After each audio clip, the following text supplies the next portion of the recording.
আজ আমি আপনাদের দর্শন করাবো বঙ্গের দ্বিতীয় বৃন্দাবন সোনারন্দি রাজবাড়ি। এই সোনারন্দি বাড়ির প্রতিষ্ঠাতার নাম ছিল নিত্যানন্দ দয়াল। 1750 সালে সোনারন্দিতে নিত্যানন্দের জন্ম। অল্প বয়সে তিনি গৃহত্যাগ করে বৃন্দাবনে যান এবং কিছুকালের মধ্যে দিল্লির বাদশাহের দরবারে চাকরি জোগাড় করেন। অসাধারণ মেধা ও ফরাসি ভাষার দক্ষতার জন্য সেই সময় মুঘল বাদশাহ দ্বিতীয় শাহ আলমের সঙ্গে ঘনিষ্ঠতা হয় এবং নিত্যানন্দকে নিজের মীর মুন্সি পদে নিযুক্ত করেন।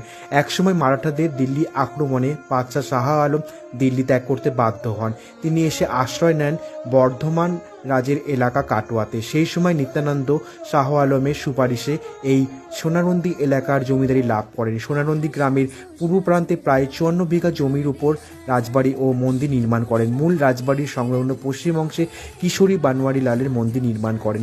প্রতিষ্ঠাতা করেছিলেন রাধাকৃষ্ণ ও অষ্টসখীর মূর্তি। বৃন্দাবনের অনুসরণে তিনি এই সখীসহ যুগল বিগ্রহের নাম